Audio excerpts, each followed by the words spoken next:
Hello दोस्तों, स्वागत है आपका एक नई वीडियो में। तो आज की इस वीडियो में कंपैरिजन करेंगे भारतीय इंटेलिजेंस एजेंसी रॉ और पाकिस्तान की इंटेलिजेंस एजेंसी आईएसआई के बीच में। दोनों ही इंटेलिजेंस एजेंसीज इस वक्त दुनिया की काफी बड़ी इंटेलिजेंस एजेंसीज है, लेकिन हाँ, मैं इंडियन हूँ तो ये मत एक्सपेक्ट कीजिएगा कि किसी एजेंसी की तरफ बायस होकर के वीडियो बनाऊंगा। देखेंगे कि दोनों ही एजेंसीज में से कौन सी एजेंसी बेहतर है और किसने पास्ट में क्या क्या और कहां पर आखिर कैसे काम किया है। हेलो दोस्तों, मेरा नाम है दीपक, आप देख रहे हैं इट्स इनक्रेडिबल फॉर यू। तो आइए शुरू करते हैं।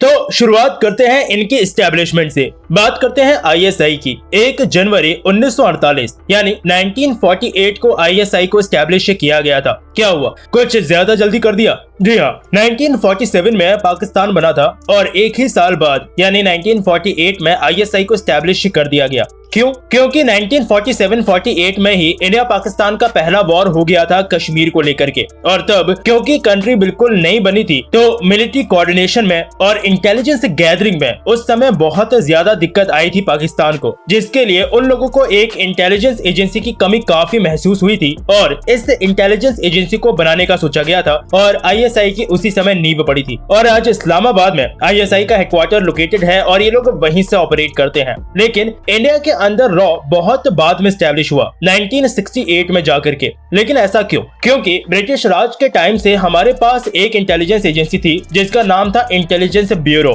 आईबी के नाम से आप इसको जानते होंगे, और ये आज भी है इंडिया में। लेकिन तब इंडिया के अंदर और बाहर की इंटेलिजेंस गैदरिंग सब आईबी ही किया करती थी। लेकिन सेकेंड वर्ल्ड वॉर, 1948 इंडो पाक वॉर, 1962 इंडो चाइना वॉर और 1965 इंडो पाक वॉर, इन 4 वॉर्स के अंदर आईबी की काफी कमियां सामने आई थी। सेकेंड वर्ल्ड वॉर तो खैर ब्रिटिश टाइम की बात हो गई और हर वॉर हम हारे भी नहीं थे, लेकिन 1962 इंडो चाइना वॉर हमारे लिए सबसे बुरी रही थी और ये क्लियरली नोटिसेबल था कि आईबी अकेले कैपेबल नहीं है इंडिया के अंदर और बाहर दोनों जगह इंटेलिजेंस को मैनेज करने के लिए। इसीलिए तब के प्रधानमंत्री इंदिरा गांधी ने RN काव, ये पहले चीफ भी रहे थे हमारी रॉ के, इनके साथ मिलकर एक नई इंटेलिजेंस एजेंसी को बनाने का सोचा जो सिर्फ इंडिया के बाहर इंटेलिजेंस गैदरिंग करेगी। और इस तरह से 1968 में रॉ एग्जिस्टेंस में आया और तब से आज तक आईबी अब इंडिया के आंतरिक मामलों में ज्यादा एक्टिव रहता है। रॉ का हेडक्वार्टर इस वक्त नई दिल्ली में है, जो कि बिल्कुल एक सिंपल सी सफेद बिल्डिंग है। और अगर आपको ना पता हो तो ये इतनी सिंपल बिल्डिंग है कि आप कभी अंदाजा भी नहीं लगा पाओगे कि ये इंडिया की सबसे बड़ी इंटेलिजेंस एजेंसी का हेडक्वार्टर है। रॉ सीधा भारत के प्रधानमंत्री के अंडर में आता है और कैबिनेट सेक्रेटरीट को रिपोर्ट करता है, जबकि आईएसआई उनके डायरेक्टर जनरल को रिपोर्ट करता है, जो अल्टीमेटली पाकिस्तानी पीएम और उनके आर्मी चीफ को भी रिपोर्ट करता है। जी हाँ, जो इंडिया से देख रहे हैं उनको शायद अजीब लगे कि आर्मी चीफ का यहाँ पे क्या काम, ये तो या प्राइम मिनिस्टर या फिर प्रेसिडेंट का काम होता है, लेकिन यही तो जादू है। पाकिस्तान में प्राइम मिनिस्टर का काफी काम आर्मी चीफ ही करता है और जो प्राइम मिनिस्टर इस वक्त लिटरली पाकिस्तान में है, उस हिसाब से तो छोड़ो, अभी रहने दो, अभी कंपैरिजन रोस्ट बाद में।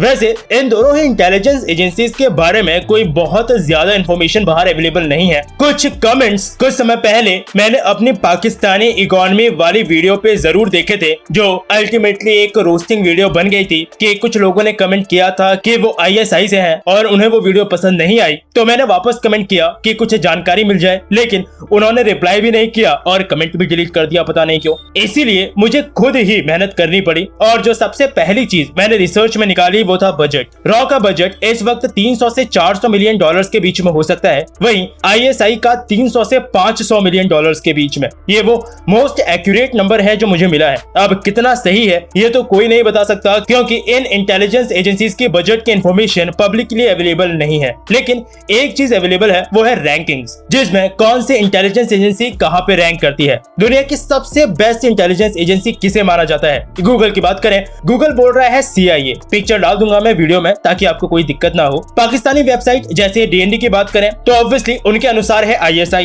और कुछ इंडियन वेबसाइट्स पर होकर के आए तो आंसर आपको मिलेगा रॉ। वैसे मुझे इसमें भी रॉ की साजिश लग रही है, इन शॉर्ट कहने का मतलब ये है कि गूगल डिसाइड नहीं करता है कि कौन सी एजेंसी नंबर 1 पर है। गूगल का एग्जांपल इसलिए दिया है क्योंकि मैंने 100 नहीं हजारों कमेंट्स देखे हैं पाकिस्तानियों की तरफ से कि ISI नंबर 1 पर है, क्योंकि इससे पहले भी मैंने एक वीडियो बनाई थी जिसमें कमेंट सेक्शन में तीसरा विश्व युद्ध शुरू हो गया था और मुझे कमेंट सेक्शन बंद करना पड़ा। वो पुरानी वीडियो थी कुछ पुरानी इंफॉर्मेशन के साथ। ISI इस वक्त दुनिया की सबसे बड़ी इंटेलिजेंस एजेंसी मानी जाती है नंबर ऑफ एजेंट्स के हिसाब से। ISI में इस वक्त करीबन 10,000 एजेंट्स माने जाते हैं, जो कि सबसे ज्यादा है किसी भी इंटेलिजेंस एजेंसी के लिए। लेकिन इस वक्त वैसे सबसे बेस्ट इंटेलिजेंस एजेंसी दुनिया में कौन सी है? वो असल में ना ही CIA है, ना ही रॉ और ना ही ISI। इजराइल की मोसाद इस वक्त दुनिया की सबसे खतरनाक इंटेलिजेंस एजेंसी मानी जाती है, क्योंकि जैसे ऑपरेशंस इन्होंने किए हैं वैसे आज तक कोई इंटेलिजेंस एजेंसी नहीं कर पाई। इनकी इंटेलिजेंस सबसे एक्यूरेट मानी जाती है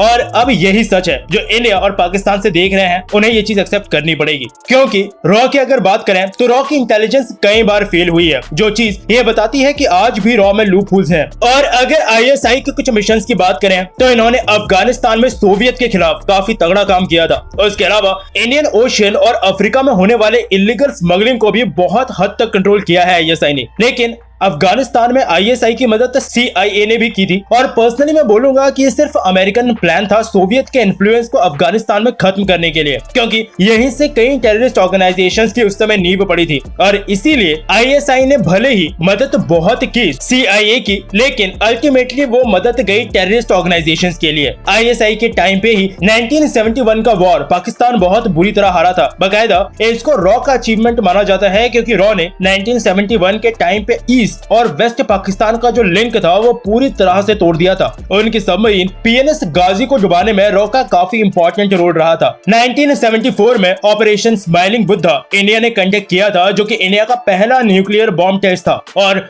रॉ ने इस टेस्टिंग को इतना सीक्रेट बनाए रखा कि टेस्ट के सक्सेसफुल होने के बाद दुनिया को पता चला कि इंडिया ने ऐसा कोई टेस्ट कर लिया है। यानी सक्सेसफुल मिशन बहुत रहे हैं रॉ के, लेकिन उतने ही प्रॉब्लम्स भी रही हैं। हमारी पार्लियामेंट में जो अटैक हुआ उसे रॉ की काफी बड़ी इंटेलिजेंस फेलियर माना जाता है। 26/11 जो कि इंडिया में हुआ सबसे बड़ा आतंकवादी हमला था। टेररिस्ट ने इंडिया में आकर के अटैक किया था, लेकिन इंटेलिजेंस रॉ तक नहीं पहुंची, या अगर भनक लगी भी थी तब भी अल्टीमेटली उस टेररिस्ट अटैक को नहीं रोका जा सका। और वैसे ही कई सक्सेसफुल मिशंस के साथ फेलियर है ISI के भी। इनके इंडियन ओशियन में इंटेलिजेंस को काफी सराहा जाता है, जहां से इन्होंने काफी इलीगल एक्टिविटीज को काफी हद तक खत्म कर दिया। लेकिन ISI के प्रेजेंस के अंदर ही पाकिस्तान में हजारों लोगों ने अपनी जान गंवाई है टेररिस्ट अटैक में। ये मैं नहीं बोल रहा हूँ, पाकिस्तानी प्राइम मिनिस्टर इमरान खान का ऑन रिकॉर्ड स्पीच है। और एक स्पीच उस समय की भी है जो उन्होंने पार्लियामेंट में दिया था, जब कुछ समय पहले अमेरिका ने अफगानिस्तान को छोड़ते वक्त एक एयरबेस देने की बात कही थी पाकिस्तान से। ISI की प्रेजेंस में ही एबटाबाद में टेररिस्ट ओसामा बिन लादेन बहुत लंबे समय तक सिक्योरली रहा था, जिसे बाद में अमेरिका ने खुद जाकर खत्म किया था। और अगर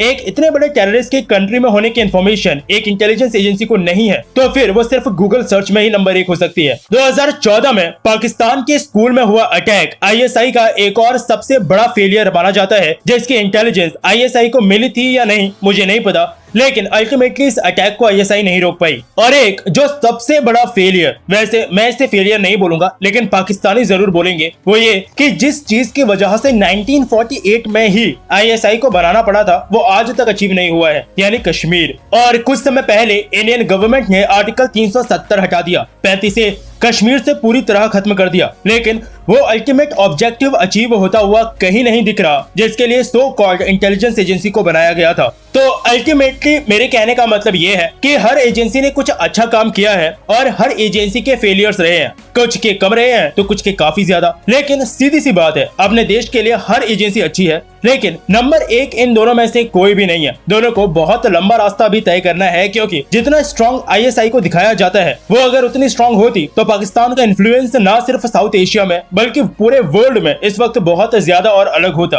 और उस चीज से ये लोग बिल्कुल स्ट्रगल नहीं कर रहे होते जिसका रोना इमरान खान रोते रहते हैं कि टेररिस्ट प्रॉब्लम पाकिस्तान में आज भी है। और ऐसे ही रॉ को भी अभी काफी बेहतर बनना है और जो गलतियां पास्ट में हुई हैं उनसे सीखते रहना है कि आगे इसे कैसे बेहतर किया जाए।